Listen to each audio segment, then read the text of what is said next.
who's good enough to be the last? The first is easy. I'm experimenting, bro. Of course you were the first. I don't know what I'm doing. You don't know. It's fine. But if I'm an experienced woman who has done my sexual due diligence, who has dated and kissed all the frogs, and then you are the prince and you get to be the last one, you're the one who lets me see that I don't want any of that.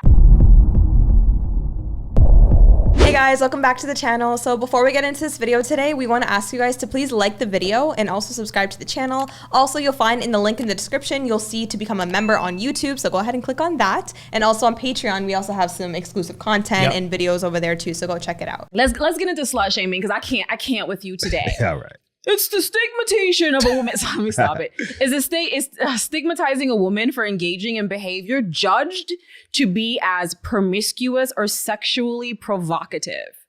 Okay. And I left the part where it says a woman because listen, if you look up in the dictionary any of these words, slut, whore, tramp, strumpet, every definition in the dictionary starts with a woman who. A woman, a woman, a woman. It very rarely says a person or a man or a woman who. These are terms that are strictly for women. You guys don't have these. They're not made for you. Don't do that. I mean, don't do that. We get called F-boy, and that's what? The same as a whore? She doesn't realize a man and a woman are completely different. They have two different value systems. A woman's value system is more about her purity. A man's value system is about his finance, him building himself up. And furthermore, I would argue to say that a woman is born with value, right? She's born with beauty, right? For a man, he's born with nothing, right? He has to build himself up. And it usually takes time for that to happen. A man doesn't fully develop until he hits his 30s, right? Where he starts to make money, so on and so forth. So I think she's not understanding that concept. I think she's just saying, okay, if I sleep with 100 guys versus a guy sleeping with 100 girls, it's the same thing.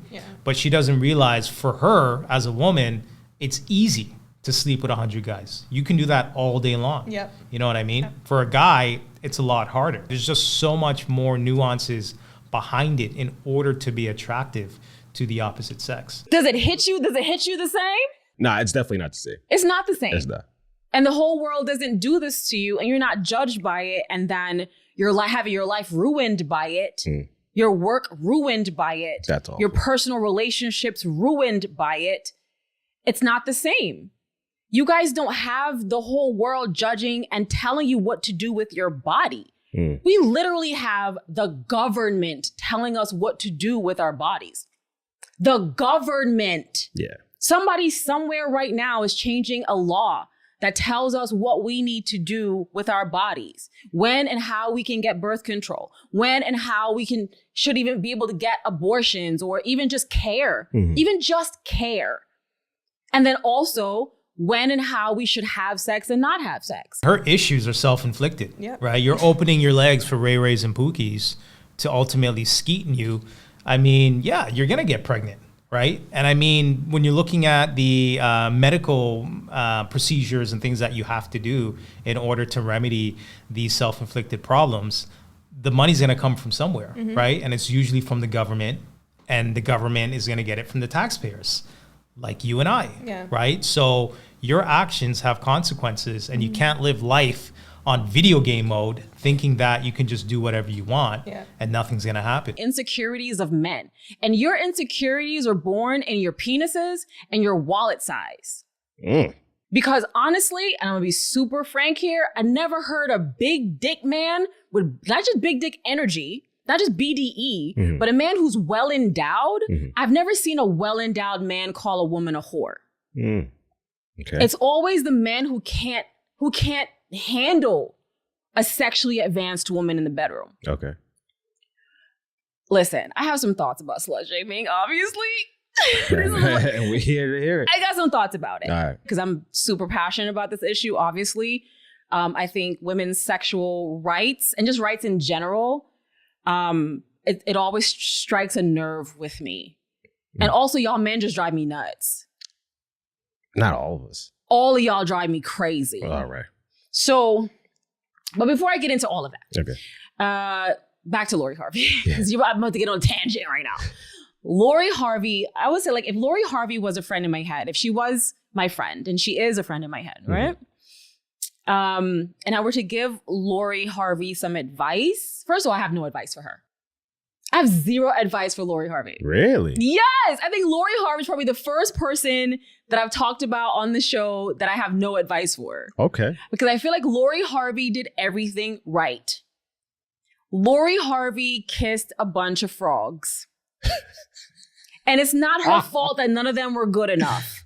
That's their fault. Wow. Okay. If you were a big enough man in more ways than one, you might have been able to keep her.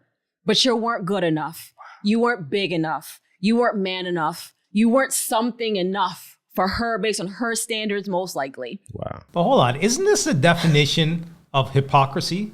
She's complaining that, you know, guys are slut shaming her, but in the same breath, she's saying that guys weren't worthy enough for Lori Harvey. You know what I mean? So she's literally contradicting herself in the same sentence. Yeah.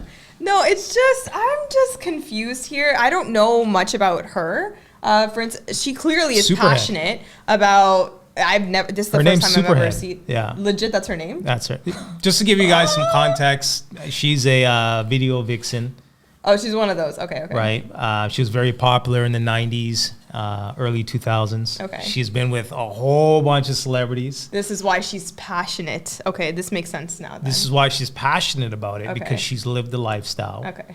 She's continuing to live the lifestyle. Yeah. And obviously she's agreeing with it. But the problem is she's literally telling young women to just sleep around, kiss a whole bunch of guys, lose your capability to pair a bond, and you're going to land yourself a Michael B. Jordan. You know what I mean? Like, that's not realistic. You know what I mean? So the fact that women are actually listening to her, I think that's extremely dangerous. I mean, okay. The only thing I would want to hear from her is to say, this was my experience. This is how it negatively impacted me and what good and bad happened. And if you want to go down this route, I'm telling you both sides, so then you're fully aware. If she wants to give those two sides and then women are like, it's fine, do whatever you want, but I'm telling you it's a rough road to go down, then she could say these things, whatever, right? I would be more open to hearing her opinion. But she's saying, no, do it. Do it. I've been shamed for all these years, and I'm still vouching for Lori Harvey and whatever she's got going on. Yeah. You do the same. Like, what? Yeah. No, like, don't. This is just not. She's 43 years old, 43. telling women to be a slut. And I'm assuming she's single or she's married? I'm assuming, I think she was married a few years ago, Okay. but I believe she's single now. Okay. But I mean, you're 43 years old. You should be in a position in life where you're like, okay, Give some wisdom. this is what I did in my early 20s, whatever. You know, you live and you learn, but this is where I'm at now, and this is how I've evolved. And we can't stigmatize women moving on. Y'all want us to settle for less so bad. And when a woman doesn't settle for less and she knows when to zip and zap and dip and dive, you're like, oh, she's a slut because you're not good enough for her. Now she belongs to the streets. And it's always the men with 17 kids talking about you belong to the streets. Bro, you are the streets. You are the dirty, nasty, rat infested. You're a rat carrying a pizza on a subway in New York. Nigga, you are the streets. But because you're not enough for her, and then she ends up with Michael B. Jordan. This is a good one. Who is a beautiful man inside and out, I'm sure. And obviously he can hold her attention. This is what I always say. It's not the first. Remember when Ray J was like, I hit it first. Like, it ain't cute to be the first. That's not the cute one. It's the last. Who's good enough to be the last? The first is easy. I'm experimenting, bro. Of course you were the first. I don't know what I'm doing. You don't know. It's fine. But if I'm an experienced woman who has done my sexual due diligence, who has dated and kissed all the frogs, and then you are the prince and you get to be the last one, you're the one who lets me see that I don't want any of that, and I'm going to stay right here. Like Okay, I'm just trying to rationalize this.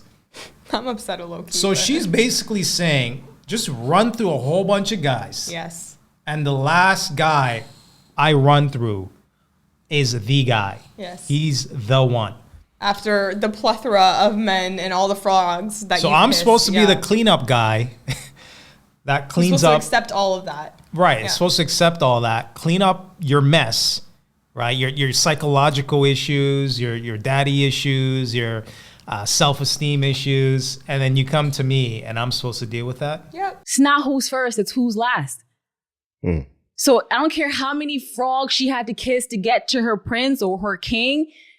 It's who is best who keeps my attention. So I don't have to dump you and move on to somebody else. Wow.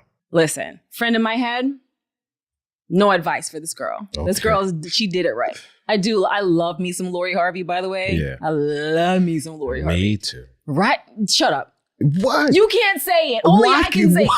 Because when you saying this, that was creepy. But I have the same admiration you have. No, for her. you don't. You got a different admiration. I just want to say, okay, so let's get off of that. Yeah, okay. Slut shaming. So I have a lot to say about it, obviously. I have a lot of experience with it. And my earliest experience with slut shaming actually comes from my mother.